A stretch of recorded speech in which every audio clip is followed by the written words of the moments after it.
أعوذ بالله من الشيطان الرجيم. بسم الله الرحمن الرحيم.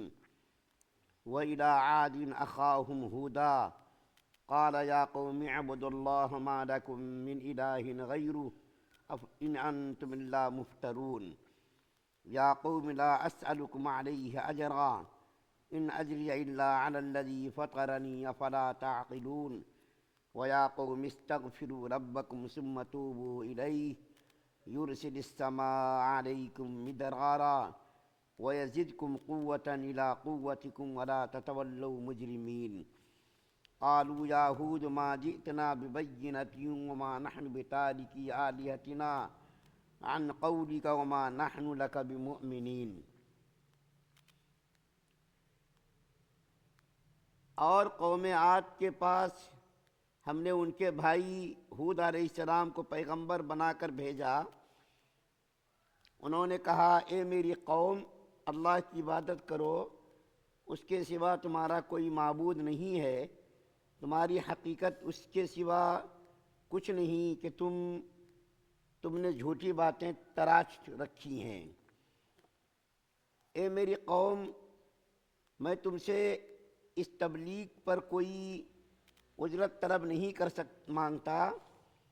میرا اجر کسی اور نے نہیں بلکہ رب نے اپنے ذمے لے لیا ہے جس نے مجھے پیدا کیا.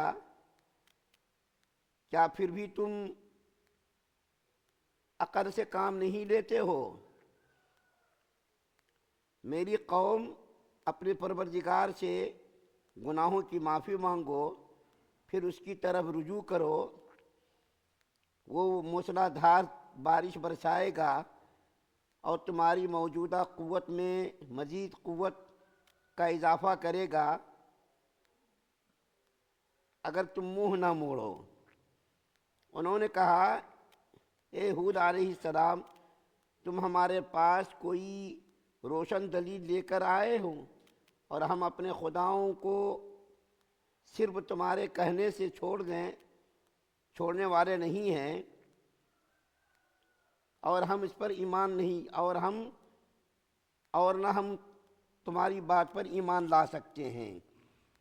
سورہ ہود کی 50، 51، 52، 53 4 آیتیں آپ کے سامنے پڑھی گئی ہے. اس سے پہلے حضرت نوح علیہ السلام کا تذکرہ 2 رکوع میں کیا گیا اور سورہ ہود کے اندر 5 نبیوں کا تذکرہ کیا گیا ہے.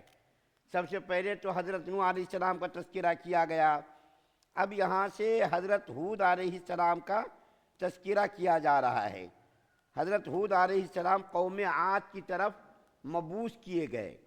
یہ عاد جو تھا حضرت نوح علیہ السلام کے ایک بیٹے سام، جیسا کہ میں نے ذکر کیا حام، سام، یافس، یہ حضرت نوح علیہ السلام کے بیٹے تھے. اور کنعان بھی ایک بیٹا تھا لیکن کنعان تو مسلمان نہیں ہوا. حام، سام، یافس ان بیٹوں میں سے ایک بیٹا جو سام تھا اس کی اولاد میں سے 7ویں پشت میں یہ عاد نام کا ایک آدمی پیدا ہوا. اسی عاد نام سے یہ قوم مشہور ہو گئی. اور حضرت نوح علیہ السلام جب کشتی سے نیچے اترے اور نسلوں کا سلسلہ شروع ہوا تو پہلے تو سب لوگ صرف ایک اللہ وحدہ لا شریک کی عبادت کرتے تھے. اس کے بعد پھر بت پرستی کا آغاز ہو گیا. بت پرستی کے اندر لوگ مبتلا ہو گئے. اور جیسا کہ نوح علیہ السلام کی قوم نے 5 بت بنا رکھے تھے، 5 بزرگوں کے ناموں پر بتوں کو تراش کر رکھا تھا. ود، سوا، یغوث، یعوق و نصر، ان لوگوں کے بھی 5 بت مشہور تھے. ود، سوا، یغوث، یعوق و نصر، یہ 5 بتوں کو یہ لوگ بھی پوجتے تھے. تو اللہ تعالیٰ نے حضرت ہود علیہ السلام کو ان کی ہدایت کے لیے بھیجا. اور ایک بات یہاں پر یہ بھی بتا دوں کہ حضرت ہود علیہ السلام کی جو قوم تھی قوم عاد، یہ قوم عاد دنیا کے اندر ڈیل ڈول کے اعتبار سے اتنی قد آور تھی، ایسے لمبے چوڑے لوگ تھے اور اللہ نے اس کو ایسی قوت اور صلاحیت عطا فرمائی تھی کہ یہ لوگ پہاڑوں کو کھود کر اس کے اندر مکانات بناتے تھے. پتھروں کو کھود کر کے مکانات بناتے تھے. ابھی بھی ان کے پتھر کیرلا کے کوئی صاحب ہیں مسلمان، انہوں نے ویڈیو بنا کر کے، ابھی بھی ان کا ویڈیو جو میں نے خود دیکھا ہے کہ اس کے پیادے، اس کی کرسیاں، اس کے مکانات، ان کی جو باقیات ہیں، آج بھی زمین کھود کھود کر کے لوگ محققین نکال رہے ہیں اور اس کو ویڈیو کے ذریعے سے لوگوں کو دکھا رہے ہیں کہ کیسی قداور قوم تھی، کتنی طاقتور قوم تھی، لیکن اس کو اپنی طاقت پر، اپنی صلاحیت پر جو غرور تھا، وہ لوگ کہتے ہیں وَقَالُوا مَنْ أَشَدُّ مِنَّا قُوَّةً، قرآن کے اندر اس کو بیان کیا ہے۔ وہ لوگ کہتے تھے کہ ہم سے زیادہ قوی، ہم سے زیادہ طاقتور دنیا کے اندر کون ہو سکتا ہے، یعنی ہم سے زیادہ کوئی طاقتور ہے ہی نہیں۔ اس کو اپنی طاقت پر ناز تھا، اپنی صلاحیت پر ناز تھا، دولت پر ناز ان کو تھا۔ اللہ تعالیٰ نے دولت تو ان کو اتنی عطا فرمائی تھی، باغات عطا فرمائے تھے، کھیتیاں، اور ہر طرح سے ان کو مالا مال کر رکھا تھا، ہر طرح سے ان کو نواز رکھا تھا۔ لیکن حضرت ہود علیہ السلام کو جب اللہ تعالیٰ نے ان کی ہدایت کے لیے بھیجا تو وہ لوگ سب کچھ، دنیا کی ہر چیز ان کے پاس تھی، لیکن وہ لوگ اللہ کو فراموش ان لوگوں نے کر رکھا تھا۔ اللہ کو چھوڑ کر کے غیر اللہ کی پرستش وہ لوگ کرتے تھے۔ تو حضرت ہود علیہ السلام نے آ کر کے ان کو تبلیغ کی، توحید کی تبلیغ کی۔ اے میری قوم، اللہ کے علاوہ کسی اور کی پرستش مت کرو۔ یہ تمام نبیوں کی دعوت کا مرکزی نقطہ رہا ہے۔ تمام نبی یہی آ کر کے دعوت دیتے تھے کہ تم لوگ اللہ کے علاوہ کسی کی عبادت مت کرو، کسی کی پرستش مت کرو، صرف اللہ کو ہی پوجو۔ تم نے اپنے ہاتھوں سے بتوں کو گڑھ رکھا ہے، اپنے ہاتھوں سے بنا رکھا ہے۔ تو ان آیات کے اندر حضرت ہود علیہ السلام نے تین باتیں ان کو بتائیں، تین باتوں کی ان کو دعوت دی۔ ایک تو یہ کہ تم لوگ توحید کو مانو، یعنی اللہ وحدہ لا شریک کی عبادت کرو، اس کے علاوہ کسی کی پرستش مت کرو، اسی کی پوجا کرو، اسی کو مانو، اس کے علاوہ کسی کے سامنے اپنی پیشانی کو مت ٹیکو۔ ایک تو یہ دعوت دی۔ دوسرا یہ کہا حضرت ہود علیہ السلام نے کہ دیکھو بھائی، میں یہ جو محنت کر رہا ہوں، میں تم کو دعوت دے رہا ہوں، رات دن تمہارے پیچھے میں لگا ہوا ہوں، اس کے اوپر کوئی میں معاوضہ نہیں لیتا، اس کے اوپر میں تم سے کوئی معاوضہ طلب نہیں کرتا، صرف اللہ کی رضا کے لیے تم کو راہ راست پر لانے کی میں کوشش کر رہا ہوں۔ اس کے بعد تیسری بات یہ فرمائی، ان آیات کے اندر جو تیسری بات کہی گئی خاص طور پہ، وہ یہ کہ دیکھو بھائی، تم لوگوں نے جو کچھ سابقہ گناہ کر لیے، ماضی میں جو کچھ تم سے غلطیاں ہو گئیں، ان غلطیوں کو تم لوگ چھوڑ دو، ان غلطیوں سے توبہ کر لو، اللہ کی طرف رجوع کر لو، اور ان غلطیوں کو چھوڑ کر، بت پرستی کو چھوڑ کر صرف اللہ کی عبادت کرو۔ اللہ تعالیٰ اس کے بدلے میں تم کو کیا کرے گا؟ بارشوں کو برسائے گا، تمہاری قوت میں اضافہ کرے گا، تمہاری دولت میں اضافہ کرے گا، تمہاری صلاحیت میں اضافہ کرے گا۔ تو ہود علیہ السلام جب یہ بات ان کے سامنے عرض کرتے تھے اور ان کے سامنے بیان کرتے تھے تو ان کی قوم کے جو سردار تھے، چودھری قسم کے لوگ، وہ لوگ ان کو کیا کہتے تھے کہ کتنی دل شکنی ان کی کرتے تھے اور دل توڑنے، دل کو پاس پاس کرنے والی باتیں کرتے تھے۔ لیکن نبی کا ظرف دیکھیے، اعلیٰ اخلاق دیکھیے، اعلیٰ کردار دیکھیے۔ ایک جگہ اللہ تعالیٰ ان کے بارے میں فرماتے ہیں کہ ہود علیہ السلام جب ان کو سمجھاتے تھے تو وہ لوگ کیا کہتے تھے؟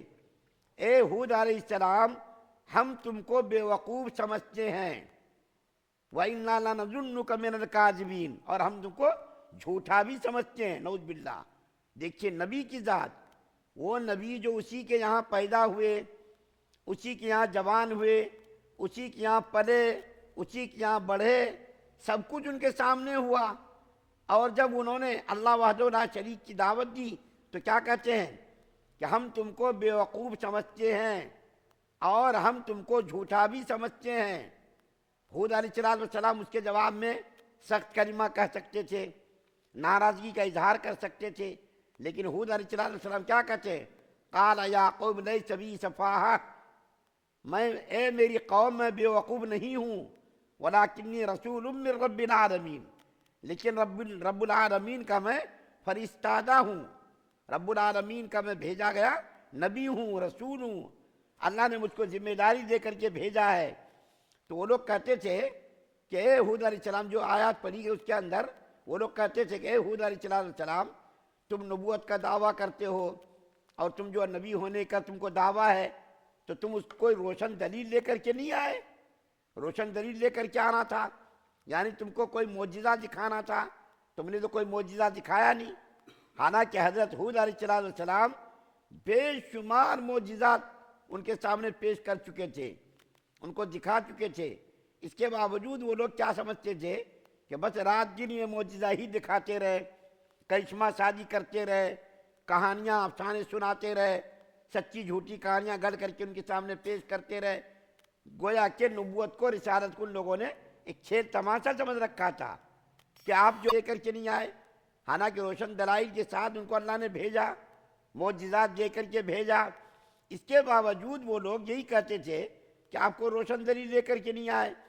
جب ان کو ماننا نہیں تھا تو نہ ماننے والوں کے لیے یہی سب بہانے بازی چلتی ہے۔